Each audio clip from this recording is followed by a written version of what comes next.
Hai guys, gimana kabar kalian semua? Sehat kan? Amin. Kali ini kita akan membahas film yang berjudul Unstoppable. Film ini rilis di tahun 2018, dibintangi oleh Ma Dong-seok serta disutradarai oleh Kim Min-ho. Semoga dari video ini dapat diambil hikmahnya dan gak usah pakai basa-basi lagi. Mari kita tonton alur ceritanya.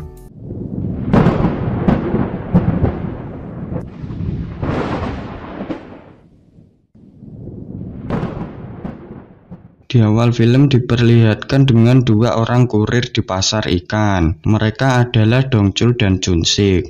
Lalu Dong-chul ditelepon seseorang dan Dong-chul pun bergegas pergi dari tempat tersebut.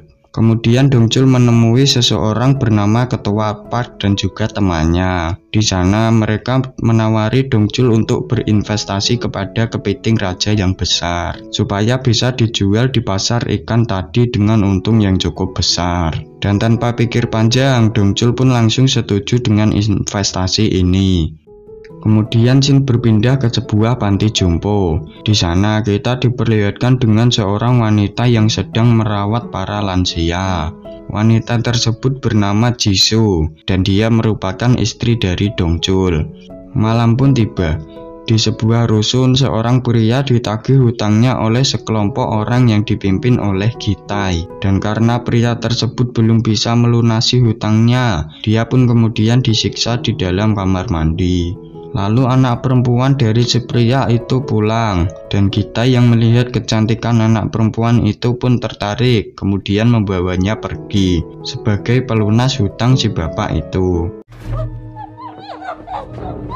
Pada saat OTW pulang, Dong-chul dan istrinya yang sedang berhenti di lampu merah tak sengaja ditabrak dari belakang oleh kelompok si Gi-tae. Dong-chul pun turun untuk mengecek kondisi mobilnya itu. Lalu dia mengajak sang sopir turun untuk membuat laporan kecelakaan. Si sopir pun mengajak Dong-chul untuk damai dengan memberikan sebuah kartu nama dan sejumlah uang yang banyak. Namun karena Dong-chul menolaknya, si sopir langsung melemparkan uang tersebut. Melihat hal ini, Jisoo pun ikut turun untuk memarahi sang sopir itu. Lalu Gi-tae yang melihat kecantikan si Jisoo pun langsung tertarik dan berlagak sok jagoan dengan memukuli sopirnya itu serta menyuruhnya untuk meminta maaf.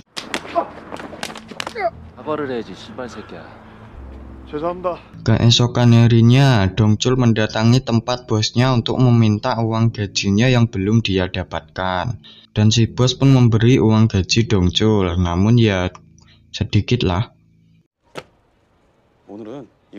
Lalu Dong-chul dan Jun-sik pergi ke minimarket untuk sekedar makan snack dan minum. Tak lama kemudian, Dong-chul ditelepon oleh si Ketua Park. Ketua Park memberikan kabar buruk jika kapal yang membawa kepiting raja ditahan oleh pihak Cina karena kapal tersebut sudah melintasi perairan Cina. Di sisi lain, Jisoo sedang berdiskusi dengan temannya tentang biaya sewa rusun mereka. Dan si teman itu pun tentunya memberikan saran terbaik untuk Jisoo. Dan saat Jisoo keluar dari tempat tersebut, terlihat anak buah Gi-tae yang sedang mengawasi pergerakan Jisoo. Karena di hari itu adalah hari ulang tahun Jisoo, Dong-chul pun memutuskan untuk mengajak istrinya itu makan malam. Di sana, Jisoo berkata kepada Dong-chul tentang apa saran terbaik yang diberikan oleh temannya tadi, yaitu bercerai. Dong-chul yang mendengar hal ini pun menolak karena saat ini dia juga sedang melakukan investasi kepiting raja dan kini hanya tinggal menunggu kapalnya saja untuk tiba. Lalu Dong-chul pun berkata kepada istrinya jika dia meminjam uang sebesar 100 juta dolar untuk investasi tersebut. Jisoo pun terkejut sebab mendengarkan hal ini. Di saat Dong-chul menyiapkan kue ulang tahun untuk Jisoo, ternyata Jisoo sudah pulang duluan. Sesampainya di rumah, Jisoo pun merasa bingung dengan apa yang akan dia lakukan selanjutnya. Lalu dia mengechat suaminya agar segera pulang. Saat OTW pulang, perjalanan Dong-chul harus terhenti karena ada mobil yang sedang memindahkan barang. Sementara itu, di rumah, Jisoo kedatangan seseorang tak dikenal. dan Jisoo pun langsung diculik oleh si Gitai. Ternyata mobil tadi adalah anak buah Gitai yang sengaja disuruh untuk memperlambat kepulangan si Dongchul. Sesampainya di rumah, Dongchul terkejut ketika melihat seisi rumah yang sudah berantakan. Dan dia pun panik karena menyadari jika istrinya telah hilang. Keesokan harinya, Dongchul langsung melaporkan kejadian ini ke kantor polisi dan melihat rekaman CCTV yang ternyata kabelnya telah diputus oleh mereka. Setelah keluar, Dongchul mendapat telepon dari Gitai. Di sana, Gitai mengancam bahwa Jisoo akan dibunuh jika Dongchul melaporkan hal ini ke polisi. Dan Gitai berkata jika dia meninggalkan kartu nama di kulkas rumah Dongchul, serta dia membuat perjanjian untuk bertemu di sebuah restoran. Sesampainya di restoran, Dongchul menunggu Gitai hingga hampir 1 jam. Lalu akhirnya dia mendapatkan telepon dari Gitai. Gitai berkata jika dia harus menukar istrinya dengan sejumlah uang di dalam tas yang ada di depannya itu. Dongchul pun tidak terima, lalu dia pergi ke kantor polisi untuk melaporkan hal ini. Setelah polisi mendengar keterangan dari Dongchul, polisi itu langsung menyimpulkan jika kasus kejahatan ini adalah tentang penjualan manusia. Keesokan harinya, Dongchul kembali ke kantor polisi untuk menanyakan tentang perkembangan kasus hilangnya si istri. Namun sampai saat ini, polisi masih belum bisa menemukan pelakunya. Dan Dongchul pun menjadi bad mood. Merasa kinerja polisi yang sangat lambat, Dongchul pun memutuskan untuk menyelidiki kasus ini seorang diri. Dimulai dengan mendatangi kantor bosnya untuk menagih uang sisa gajinya itu demi kepentingan biaya operasionalnya. Namun dia malah diusir sama si bos, dan karena Dongchul tak segera pergi, pergelutan pun terjadi.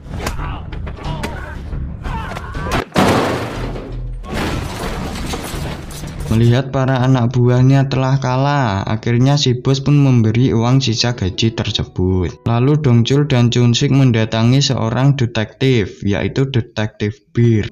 Setelah mendengar penjelasan mereka, si detektif juga menyimpulkan sama seperti polisi tadi, jika ini bukan kasus penculikan, tetapi kasus penjualan manusia. Dan karena mendengar hasil yang sama, Dongchul pun memutuskan untuk pergi dari tempat itu. Namun Chun-sik meyakinkan Dongchul jika si Bir adalah detektif terbaik di daerah itu. Setelah melakukan pembayaran, si Bir pun mulai menyelidiki kasus ini. Dimulai dari melihat rekaman CCTV. Mereka mengamati orang yang sudah menaruh uang di restoran tadi. Dan dia juga mengamati plat nomor mobilnya. Dan setelah menelusuri lebih dalam, dia akhirnya menemukan nama orang si pemilik mobil itu, yang bernama Choi Man-sik. Mereka pun mendatangi rumah orang tersebut dan langsung menginterogasinya. Choi Man-sik berkata jika dia telah menjual plat nomor mobil itu ke seorang bandar judi, karena dia telah ketagihan judi di sana. Singkat cerita, mereka pun mendatangi tempat bandar judi tersebut. Dan ketika Dongchul menanyakan tentang identitas seseorang, si bandar malah curiga jika mereka adalah detektif. Lalu dia pun menyuruh anak buahnya untuk mengajar mereka bertiga. Dan inilah yang terjadi.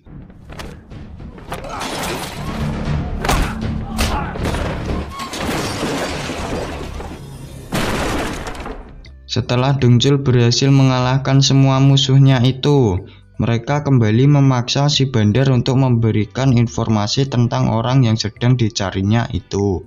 Lalu si bandar memberikan sebuah kartu nama milik seorang direktur bernama Park In-chang. Dongchul pun mendatangi sebuah tempat yang ada di kartu nama itu, dan ternyata kartu nama tersebut sudah expired. Di saat di parkiran, Dongchul melihat seorang pria yang menurunkan banyak wanita dari dalam mobilnya. Lalu Dongchul menyadari jika wajah pria tersebut sama dengan wajah pria yang menghalangi perjalanan pulangnya. Saat orang itu telah kembali ke mobil, Dongchul menghampiri orang tersebut dan memintanya untuk turun. Namun orang itu terlihat ketakutan dan berhasil kabur dari Dongchul. Setelah itu, Dongchul mendapatkan telepon dari pihak kepolisian yang mengatakan jika mereka menemukan jasad perempuan serta menyuruh Dongchul untuk segera mengeceknya. Dan syukurlah ternyata itu bukanlah jasad istrinya. Singkat cerita, mereka lalu menemui seorang bernama Choi Jong.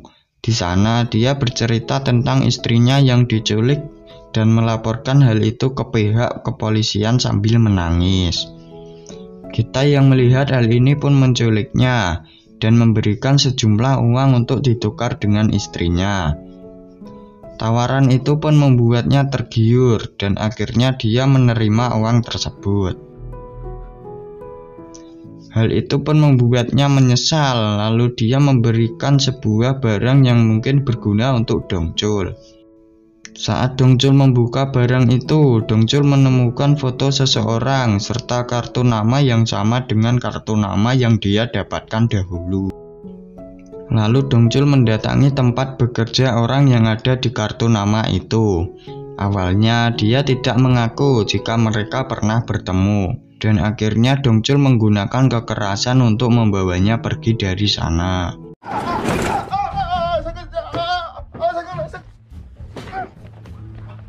Namun hal itu dapat dilihat oleh Gitai melalui CCTV di tempat tersebut.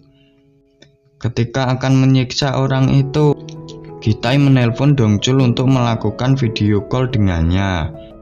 Gitai lalu menyuruh Dongchul untuk membunuh orang itu, dan jika tidak, dirinya akan membunuh Jisoo. Dongchul pun terpaksa melakukan hal itu dan orang itu meninggoy. Lalu Gitai meminta Dongchul untuk mengembalikan uangnya dan barulah dia menyerahkan Jisoo kepada dirinya. Dan ternyata orang itu belum meninggoy. Dongchul memiliki trik untuk membuat orang itu hanya pingsan.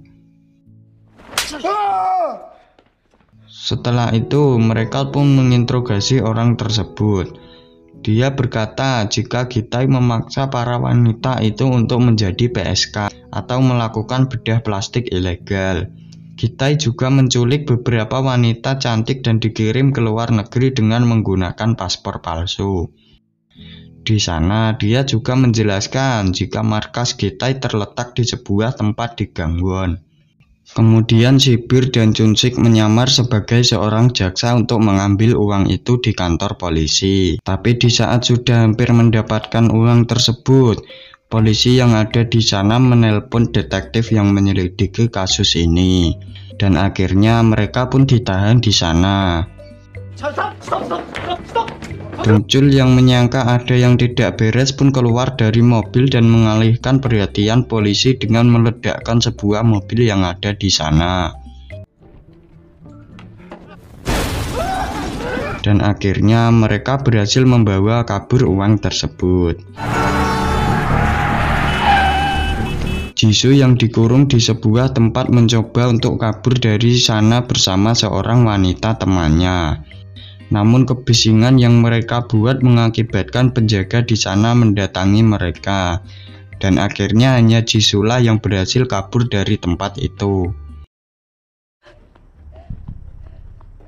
Lalu Jisoo berlari ke jalanan dan menaiki sebuah mobil untuk mengantarnya ke kantor polisi. Namun di perjalanan mobil itu terjebak macet. Akhirnya Jisoo memutuskan untuk turun dan berlari menuju ke kantor polisi terdekat. Tetapi ternyata dia kembali ditangkap oleh Gitai ketika hampir sampai di kantor polisi tersebut. Scene berpindah ke Dongchul yang telah sampai di markas Gitai. Di sana dia langsung menghabisi satu persatu anak buah Gitai yang ada.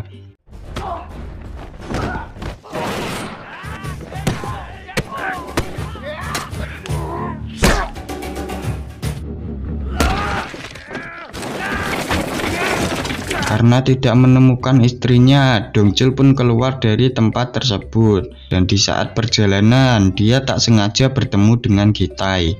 Kitai lalu melarikan diri dari sana sehingga Dongchul pun mengejar mereka karena dia tahu jika istrinya ada di dalam mobil itu.